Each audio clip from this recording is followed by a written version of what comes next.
T20 world cup 2024 में India के champion बनने के बाद रिकी पॉन्टिंग ने, केविन पीटरसन ने, नासिर हुसैन ने और इयन स्मिथ ने अपना एनालिसिस दिया है कि उनके ख्याल में वो कौन सा एक क्रिकेटर था जिसने इंडिया को दरअसल ये वर्ल्ड कप जितवाया है। और इन चारों क्रिकेटर्स ने जो अपने एनालिसिस दिए हैं उनमें उन्होंने डिफरेंट क्रिकेटर का नाम लिया है। इसका मतलब है कि कुल 4 नाम हैं जो इन चारों बड़े लेजेंड क्रिकेटर्स ने लिए हैं। ये चारों नाम मैं आपसे शेयर करता हूँ और उनके बारे में उन्होंने क्या कहा वो भी मैं आपसे शेयर करता हूँ।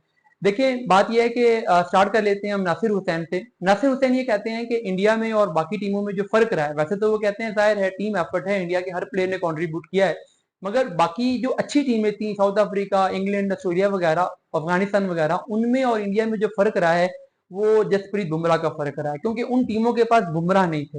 वो कहते हैं कि बुमराह ने इंडिया को हर मैच में जब भी वो टफ सिचुएशन में आए हैं, ऐसा लगा है कि अब इंडिया ये मैच नहीं जीत सकेगी, उन्होंने आके उनको वो मैच जितवाया है। वो कहते हैं पाकिस्तान वाले मैच में जब चांसेस 8% रह गए थे तो तब बुमराह ने आके मैच जितवाया। आज फाइनल में जब लग रहा था कि इंडिया के हाथ से मैच गया, तो उस टाइम पे जो बुमराह के आखिरी 2 ओवर का सेंसेशनल स्पेल था, उसने इंडिया को मैच में वापस लाया। तो वो कहते हैं कि बुमराह ने ना सिर्फ पावर प्ले में बल्कि मिडिल ओवर्स में, डेथ ओवर्स में वो एक ऐसा पैकेज साबित हुए हैं जिन्होंने इनिंग्स की हर स्टेज पे आकर डिलीवर किया है। और फिर वो कहते हैं इकोनॉमी रेट 5 से कम का इकोनॉमी रेट एक T20 टूर्नामेंट के अंदर ये वर्ल्ड रिकॉर्ड होगा किसी भी फास्ट बॉलर का जो कि डेथ ओवर्स करवाता है, जो कि पावर प्ले में बॉलिंग करता है, बट उसका इकोनॉमी रेट 5 से भी कम हो। तो वो कहते हैं कि ये एक अनबिलीवेबल परफॉर्मेंस थी जो कि जसप्रीत बुमराह ने दी है।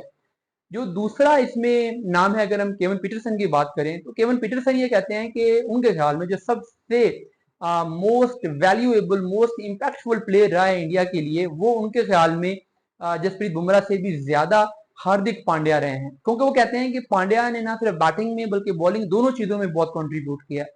पांड्या का वो कहते हैं कि इनिंग्स तो उनकी छोटी छोटी थी, 20, 30, 35 रन की थी, उन्होंने 60, 70 की इनिंग्स तो नहीं खेली, मगर उनकी इनिंग्स के स्ट्राइक रेट बहुत इंप्रेसिव थे। जिस स्टेज पे वो आए हैं उन्होंने उस स्टेज के रिक्वायरमेंट के मुताबिक बैटिंग की है, कभी इनिंग्स को होल्ड किया है, कभी आके उन्होंने एक्सीलरेट किया है।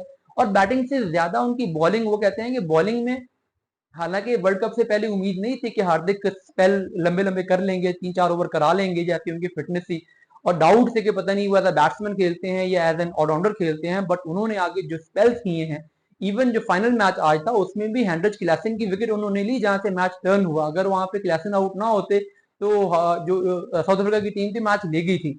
और फिर आखिरी ओवर में जैसे उन्होंने स्कोर डिफेंड किया, तो पूरे टूर्नामेंट में वो उन्होंने बैटिंग के जरिए, उन्होंने बॉलिंग के जरिए अपनी जो यूटिलिटी दी है वो किसी और प्लेयर ने नहीं दी। ये ख्याल है केविन पीटरसन का। जो तीसरा एनालिसिस इसमें है वो इयन स्मिथ का है। इयन स्मिथ जो है वो बिल्कुल डिफरेंट लाइन पे बात करते हैं। वो कहते हैं कि प्लेयर्स का काम है कंट्रीब्यूट करना, प्लेयर्स कर रहे होते हैं, हर प्लेयर अपना रोल परफॉर्म कर रहा होता है, मगर जो सबसे ज्यादा रिस्पॉन्सिबिलिटी आती है, जो सबसे ज्यादा इंपैक्ट आता है किसी भी टीम पे, वो उनके कैप्टन का होता है। वो कहते हैं कि इंडिया पिछले 11 साल से, जब से महेंद्र सिंह धोनी ने कप्तानी छोड़ी है, टूर्नामेंट नहीं जीत सका, क्योंकि वो कैप्टेंसी पंच जिसकी जरूरत थी वो नहीं आ रहा था। रोहित शर्मा ने वो कैप्टेंसी पंच डिलीवर किया है।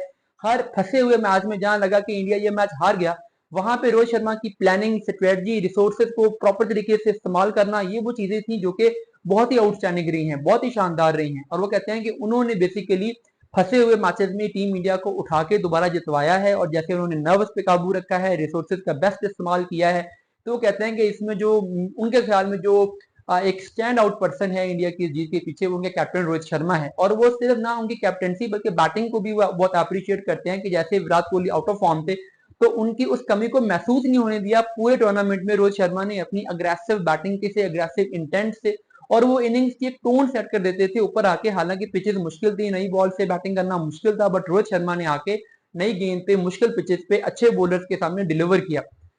इसके अलावा जो आखिरी ओपिनियन है इसमें वो रिकी पॉन्टिंग की है। रिकी पॉन्टिंग आप जानते हैं बहुत बड़े कैप्टन रहे हैं साबिक। वो ये कहते हैं कि इन तीनों लोगों का जो रोल है, यानी रोहित शर्मा का, बुमराह का, पांड्या का, वो इससे इनकार नहीं करते, बट वो कहते हैं कि एक जो डार्क हॉर्स साबित हुए हैं, एक जिनकी बात बहुत कम की जा रही है, वो अक्षर पटेल हैं। वो कहते हैं कि आज का एक बुरा ओवर माइनस कर दें, पूरे टूर्नामेंट में मिडिल ओवर्स में जब इंडिया को एक लेफ्ट हैंडेड बैट्समैन चाहिए था, तो वहां पे आके अक्षर ने डिलीवर किया है। इवन आज भी जब कोहली शेल में चले गए थे तो अक्षर ने आके वहां पे बैटिंग के जरिए डिलीवर किया। और फिर बॉलिंग में उन्होंने पावर प्ले में बॉलिंग की, उन्होंने मिडिल ओवर्स में बॉलिंग की, विकेटें भी ली, रन भी रोका। तो वो कहते हैं कि अक्षर की जो यूटिलिटी थी वो भी बहुत ही कमाल की थी, तो उसको भी हम अंडर एस्टिमेट नहीं कर सकते, उसको हम इग्नोर नहीं कर सकते।